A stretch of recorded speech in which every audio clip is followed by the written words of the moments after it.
Agar sening raqibing eng kuchli bo'lsa, nima qilarding? Tabiat unga seni yengish uchun kerak bo'lgan hamma narsani bergan. Unga qarshi halol jangda g'alaba qozonishning sen uchun umuman ilojisi yo'q. Hatto uni nohalol nechesna yo'l bilan ham yengishga harakat qilsang ham baribir buning uddasidan chiqa olmaysan. Raqibing shu darajada kuchli. Bunday vaziyatda senda faqat ikki yo'l qoladi: taslim bo'lish va ikkinchi bo'lib yashashni qabul qilish yoki hammasini o'zgartirish. Hatto seni va sening klaningni shu ahvolga solib qo'ygan, senga nisbatan adolatsiz bo'lgan shu la'natli dunyoni o'zini o'zgartirish. Chunki o'ylab ko'ring, Uchiha klani o'z kuchiga ega bo'lishi uchun qanday azoblarni boshidan kechirish kerak. Eng yaqin insoningning o'limini ko'rish. Bu ham yetmagandek, shundan keyingi uyg'ongan Mangoku Sharinganni shunchaki ishlataversang, u asta-sekin kuchdan qoladi. Sen ko'zingdan qolasan va kuchingni yo'qotasan, ko'rish qobiliyatingni ham. Bu dunyo Uchiha klaniga nisbatan shu darajada adolatsiz. Endi esa qarshidagi raqiblariga qarang. Go'yo tabiatning o'zi ularni eng yaxshi bo'lishi uchun yaratgandek. Ularda cheksiz chakra va juda ham kuchli texnikalar, deyarli hamma narsada ular mukammal. Shunday ekan, bir qarashda bu dunyoda, bu olamda sening hech qanday imkoniyating yo'qdek tuyuladi. Hatto dunyoni o'zi ham senga qarshi. Demak, senda faqat ikkita yo'l qoladi: taslim bo'lish yoki shu dunyoni realligini o'zgartirish. Va Uchiha Madara ikkinchi yo'lni tanladi. Chunki Madara taslim bo'lishni bilmas edi. Hech qachon osonlikcha taslim bo'lmaydigan, sindirib bo'lmaydigan inson edi. U mag'lubiyatga uchrasa ham doim oldiga qadam bosish uchun o'zida kuch topa olar edi. Agar u g'alaba uchun o'zining o'ligining ustidan oqlab o'tishi kerak bo'lsa, u bunga ham tayyor edi. Bugun biz Uchiha Madara haqida gaplashamiz. Naruto olamidagi eng kuchli mavjudot haqida. Assalomu alaykum do'stlar. Videoni biroz bo'lib yuborganim uchun sizlardan uzr so'rayman, lekin kichik bir e'lonimiz bor edi. Do'stlar, sizlardan Telegram kanalimizga obuna bo'lib qo'yishingizni so'ramoqchiman. Chunki u yerda YouTube'da bo'lmaydigan yana ko'plab qo'shimcha kontentlarni qo'yib borishga harakat qilaman. Men u yerga animelarga bo'lgan reaksiyalarim, turli anime voqealari, qiziqarli mavzular va umuman o'zimga qiziq tuyulgan barcha narsalarni joylab borishga harakat qilaman. Shuning uchun agar mening kontentim sizga yoqsa va kanalimiz bilan yanada yaqinroq bo'lishni istasangiz, albatta Telegram kanalimizga obuna bo'ling. E'tiboringiz uchun rahmat. Endi esa sizlarga yoqimli tomosha. Uchiha Madara qonli va shafqatsiz davrda tug'ilgan. Bu shunday davr ediki, bolalar hatto 10 yoshiga ham yetmasdan halok bo'lishardi. Ba'zilari ochlikdan, ba'zilari kasallikdan, undan ham ko'plari esa tinimsiz davom etadigan janglarda. Mana shunday dunyoda Uchiha Madara tug'ildi. U ham yoshligidan urushlarda qatnasha boshladi. Ko'plab janglarni boshidan kechirdi. Odamlarni halok bo'layotganliklarini ko'rdi va shu janglarda o'z ukalaridan, akalaridan, o'zining yaqin insonlaridan ayrilib, ularni yo'qotdi. Va Uchiha Madara asta-sekin bu urushlarning ma'nosiz ekanligini tushuna boshladi. Chunki bu urushlarning oxiri yo'q edi. Bugun bir jang tugadi, ertaga yangisi boshlandi. Bugun bir dushmaningni yo'q qilding, uning o'rniga boshqasi paydo bo'ldi. Bu aylana hech qachon to'xtamas edi. Shunda Madara bu dunyoni o'zgartirishga qaror qildi. Lekin u buning uchun boshqalarga suyanishni yoki kimdandir yordam kutishni istamadi. U boshqa yo'lni tanladi. U dunyodagi eng kuchli odam bo'lmoqchi edi. Chunki uning fikricha, agar yetarlicha kuchli bo'lsa, hech kim unga qarshi tura olmaydi va agar hech kim unga qarshi tura olmasa, u o'z kuchi bilan bu dunyoni o'zgartira oladi. Shu kundan boshlab Madaraning maqsadi bitta edi: eng kuchli bo'lish va o'z kuchi bilan dunyoni o'zgartirish. Uchiha Madara ham o'zining shu fikrlari bilan yashab qolgan bo'lardi. Ammo kunlarning birida shunday insonni uchratdiki, u Madaraning butun dunyo qarashini o'zgartirib yubordi. Bu insonning ismi Senju Hashirama edi. Hashirama o'zining dunyo qarashi bilan, hatto yovuz joyda ham ezgulikni ko'ra olishi bilan Madarani hayratda qoldirardi. Ammo Madara Hashirama kabi faqat yaxshilik haqida o'ylab yashamasdi. U dunyoning yomon tomonlarini ham ko'ra olardi. Hashirama qanday dunyo qurmoqchi ekanini tushunib, u unga nima yetishmayotganligini aytib, tushuntira boshladi. Shu tariqa ular birgalikda o'zlari orzu qilgan dunyoni tasavvur qila boshlashdi. Ammo kunlarning birida Madara Hashirama aslida dushman klanidan ekanligini bilib qoladi va shunda u bitta narsani tushunadi: bu dunyoni qurish uchun Senju va Uchiha klani o'rtasidagi urushga qandaydir nuqta qo'yish kerak edi. Madara esa bu yo'lda Hashiramani yengib o'z dunyosini quraman deb o'yladi. Ammo oxir oqibat Senju Hashirama Madaradan kuchliroq ekanligini isbotladi. Ular bir necha bora jang qilishdi va Hashirama har safar Madaradan ustun kelardi. Oxir oqibat Madara taslim bo'lishga majbur bo'ldi. Bu janglarda u hatto ukasini ham yo'qotdi. Lekin shunday og'ir ahvolga qaramay Madara Hashiramaning dunyosini qabul qildi. Chunki u Hashiramaning o'zidan kuchli ekanini tan oldi. Bu oson qaror emas. Tasavvur qiling, mag'lub bo'lib turibsan, o'z ukangning o'limini o'z ko'zing bilan ko'ryapsan va seni ukalaringni, akalaringni o'limiga sabab bo'lgan klanga bosh egish. Bu juda ham og'ir qaror. Ammo lekin Madara bu qarorni qabul qildi. Chunki u tushundi, Hashirama undan kuchliroq. Buni tan olish kerak va u yana bir narsani tushunardi. Baribir bu urushlarda oldin qanday ma'no yo'q bo'lgan bo'lsa, hozir ham shunday ma'no yo'q. Shu sababli u urushlarga nuqta qo'yishga qaror qildi. Shu sababli Madara Hashiramaning dunyosini qurishlikka qaror qildi. Ular birgalikda Konohani qurdilar. Ammo qishloq qurilib tinchlik o'rnatilgach, Madara bu dunyoning kamchiliklarini yana ko'ra boshladi. Chunki Senju klanida Uchiha klaniga nisbatan eski adovat hali ham saqlanib qolgan edi. Madara ayniqsa Hashiramaning ukasi Tabiramadan xavotirda edi. Keyinchalik qishloq boshqaruvida bo'lgan Hiruzen va Danzo kabi odamlarning ham Uchiha klaniga nisbatan ishonchi yo'q edi. Ular Uchihalardan qo'rqishardi, ammo Madara bu qo'rquv oxir-oqibat Uchiha klaniga qarshi nafratga aylanishini tushunardi. U bu haqida Hashiramaga ham aytgan, ammo Hashirama bu muammolarga yetarlicha jiddiy chora ko'rmadi. Madaraning nazarida Hashirama juda sodda edi.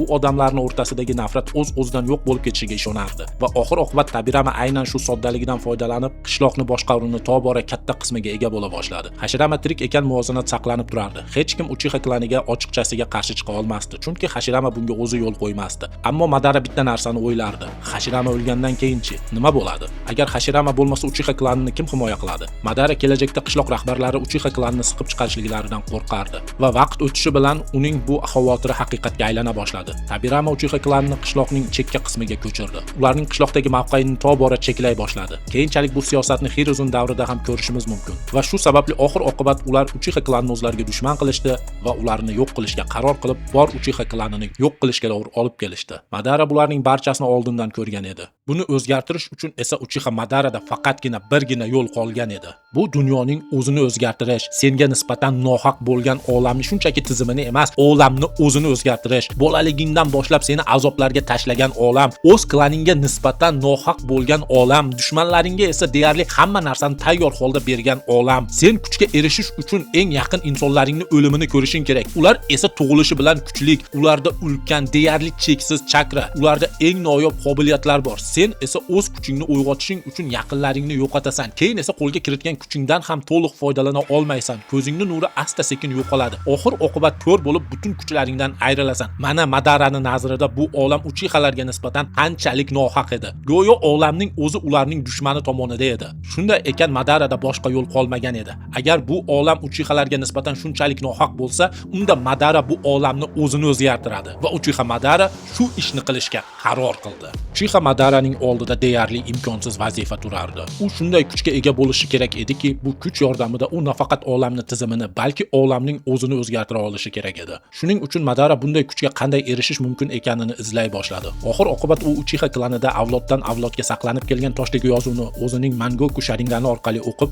bu kuchga qanday erishish mumkin ekanligini bilib oldi. Ammo bu kuchga erishish yo'li juda ham qiyin edi. Buning uchun Uchiha va Senju kuchlarini birlashtirish kerak edi. Ya'ni unga shunchaki Senju klanining qoni emas, aynan Senju Hashiramaning qoni, uning DNKsi kerak edi. Uni qo'lga kiritish esa deyarli imkonsiz edi. Chunki Hashirama tirik ekan Madaraga bunday imkoniyatni o'z ixtiyori bilan berib qo'ymaydi.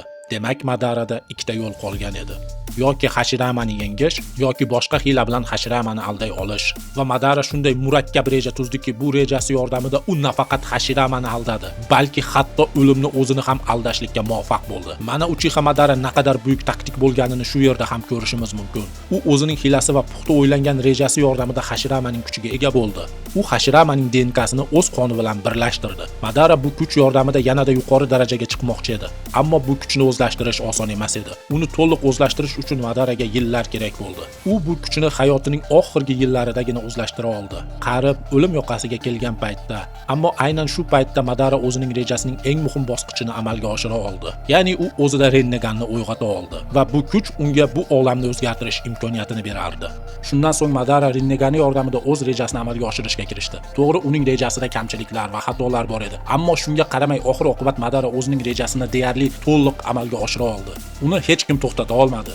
Naruto ham, Sasuke ham, hatto o'sha shinobilarning eng kuchligi hisoblangan Hashirama ham. U ham uni oldida tiz cho'kkan holda qoldi. Madara shu darajaga yetdiki, uni oddiy jang orqali qanday qilib yengish mumkinligi juda katta muammoga aylanib ketdi. Hatto bosh qahramonlarimiz qanchalik kuchayishmasin, ular Madaraning kuchiga yeta olishmasdi va aynan shu yerda muallif o'zi aralashishiga majbur bo'ldi. Chunki Madarani to'g'ridan-to'g'ri jangda qanday yengish mumkinligini hatto muallifning o'zi ham tushunmay qoldi. Shu sababli Madarani u to'xtatish uchun o'zi o'rnatgan qoidalarni buza boshladi. Misol uchun Madara Sukyomin ishga tushirganda aslida Naruto va Sasuke ham bu texnikaga tushishi kerak edi. Lekin ular qandaydir yo'l bilan omon qolishdi. Susanoo yordamida. Qanday qilib bunday kuchli texnikadan oddiygina Susanoo to'sa olishi mumkin? Bu texnika shu darajada kuchliki, bu texnika butun olamni o'rab oladi.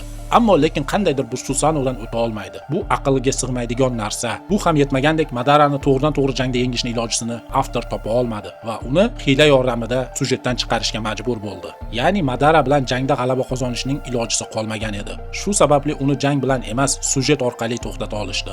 Ya'ni avtorning o'zigina to'xtata oldi. Mana shuning o'zi ham Uchiha Madara qanchalik kuchli darajaga yetganligini ko'rsatadi. Endi uning kuchi haqida gapiradigan bo'lsak, aziz do'stlar, bu yerda oddiy so'zlarning o'zi yetmay qoladi. Chunki Uchiha Madara o'z ustida shunchalik ko'p ishladiki, oxir-oqibat u o'zini deyarli cheksiz kuch darajasiga olib chiqa oldi. U yoshligida hali bunday kuchlarga ega bo'lmay turib, oddiygina Sharinganini o'zi bilan ham Hashiramaning Makutoniga qarshi uzoq vaqt jang qila olardi.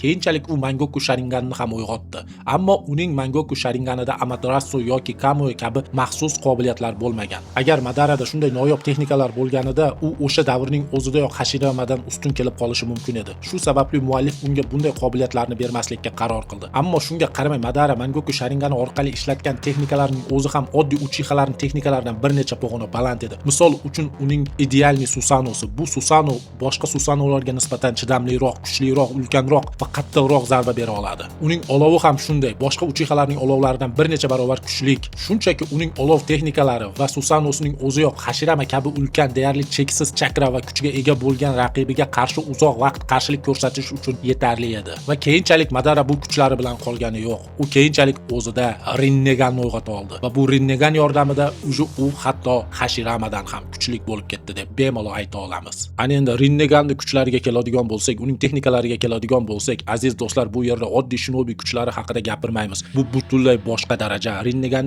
egasiga beradigan qobiliyatlarning o'ziyoq oddiy shinobilar uchun deyarli yengib bo'lmas kuchga aylanadi.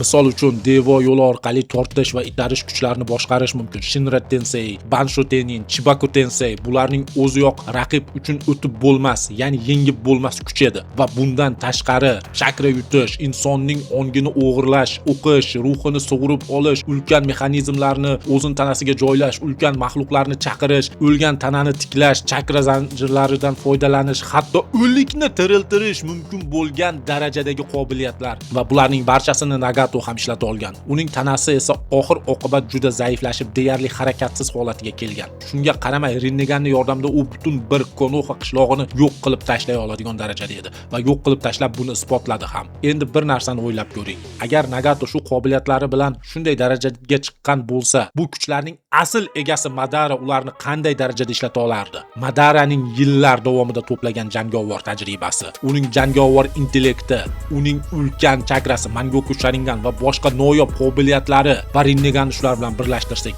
nimaga aylanadi? Bu deyarli uje odam darajasidan o'tib dahshatli mavjudotga aylanadi. Va bu hali boshlanishi. Chibaku Tensei, Shinra Tensei gravitatsiyani boshqarish, chakra yutish, ruhni sug'urish, ongni o'qish, ulkan mexanizmlarni chaqirish, ulkan mahluqlarni chaqirish, Geda Mazo, o'liklarni tiriltirish va bularning ustiga Madaraning o'ziga xos qobiliyatlari ham bor. Misol uchun Limbo bu oddiy ko'z bilan ko'rib bo'lmaydigan boshqa o'lchamdagi soyalar orqali hujum qilish imkoniyatlari. Bu shunchaki oddiy klonlar emas, bular boshqa o'lchamda bo'ladi. Ularga tegish, ularni ko'rish, ularni his qilish ham mumkin emas. Raqib seni ko'rmaydi, lekin sen unga hujum qila olasan. Mana shunday qobiliyatlar bir odamga jamlanganda uni oddiy shinobi bilan solishtirishning o'ziyoq ahmoqlik. Hatto uni uji Hashirama bilan solishtirish ahmoqlik. Ya'ni bu uji boshqa daraja. Yana bir narsani unutmang. Madara shunchaki Rinnegan egasi emas.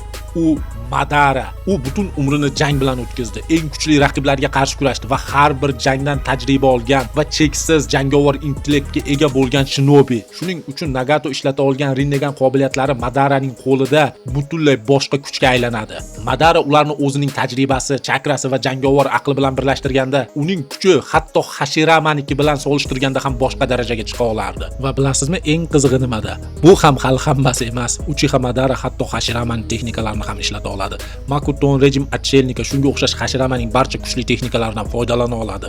U ham Hashiramadek o'rmon hosil qila oladi. U ham Hashiramadek go'lim chaqira oladi. Bu esa Uchiha Madaraning o'zi Hashiramaning darajasidan yuqoriroqda ekanligini ko'rsatadi. Va eng qizig'i bilasizmi nimada?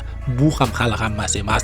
Uchiha Madara Ondunlikning Bijusiga aylana oldi. Bu uni shinobilar orasida emas, balki Otsutsukilar orasida ham eng kuchli darajaga ko'tara oladi. Chunki Otsutsukilarning maqsadi nima? Ular qaysidir shaharga kelib, qaysidir yerga kelib, ular ular o'sha yerda o'zlarining 10 dumlisini o'stirishadi, mevasini o'stirishadi va o'shani yutgan holatda kuchga ega bo'lishadi. Madara o'zi shunday kuchga ega bo'la oldi va Madarada ulardan ustun qilib tura oladigan bir jihati bor. Bu uning ulkan tajribasi va jangovar intellekti. Unda juda ham ko'p bir-biridan kuchli texnikalar bor. To'g'ri, ularda ham kuchli texnikalari bor, ammo lekin ular bu texnikalardan unchalik foydalana olishmaydi. Ularda Madaraniki kabi tajriba va jangovar intellekt yo'q. Aynan shu jihati Madarani ulardan bir necha pog'ona balandroqqa ko'tara oladi. Mening bu so'zlarim bilan aytmoqchi bo'lgan gapim shundaki, Uchiha Madara Naruto olamidagi eng kuchli qahramon. Endi videomizning oxirida o'zi aslida Uchiha Madara kim degan savolga javob berishimiz kerak. Uchiha Madara bu hayot tomonidan ikkinchi darajali kuch sifatida yaratilgan qahramon edi. Ya'ni u hech qachon birinchi darajaga chiqa olmasligi kerak edi. Bunga hayotning o'zi, dunyoning o'zi to'sqinlik qilardi. Go'yo butun olam uning yo'lida turardi. Ammo Uchiha Madara shunga qaramay o'z ustida ishlashda hech qachon to'xtamadi va oxir oqibat u butun dunyoni o'z oyoqlari ostida qoldira oldi. Hatto dunyoni o'zini ham o'zgartira oldi. Doimo ikkinchi darajali kuch bo'lib qolish kerak bo'lgan Uchiha Madara oxir oqibat eng kuchli qahramon darajasiga ko'tarila oldi. Men sizlarga Uchiha Madara bu Naruto olamini qutqarib qolgan shinobi desam, ishonasizmi? Siz so'rashingiz mumkin. Qanday qilib? Axir u haqiqiy zlodey edi-ku, u yovuz edi-ku deb. Ha, to'g'ri, lekin aynan Madaraning kuch borasida qilgan evolyutsiyasi va uning boshqa shinobilardan yuqoriga chiqib ketishi qolgan shinobilarni ham kuch borasida evolyutsiya qilishga majburlay oldi. O'sha Naruto ham, Sasuke ham aynan Madara bilan jangdan keyingina o'zlarini boshqa darajaga ko'tara olishdi. Endi o'zingiz o'ylab ko'ring, Madara yo'q bo'lganda, Otsutsukilar kelganda Naruto olamini kim qutqarardi? Narutoga ham, Sasuke'ga ham bu qadar katta kuch kerak bo'lmasdi, chunki ular Madarani to'xtatishi shart bo'lmasdi. Aynan shu Madarani to'xtatish fikri shartligidan ular o'z ustida kuch borasida evolyutsiya qila olishdi. Ya'ni meni fikrim shundaki, aziz do'stlar, Uchiha Madara shu darajada katta kuchga erishdiki, shunchaki o'zining borligini evaziga butun shinobilar olamini kuch bo'yicha evolyutsiya qilishga majburlay oldi. Mana o'zi aslida kim Uchiha Madara? Bu shunday qahramonki, kuch o'yinini butunlay boshqa darajaga ko'tara olgan, butun olamni kuch darajasini ko'tarishga majbur qila olgan qahramon. Mana o'zi aslida kim Uchiha Madara.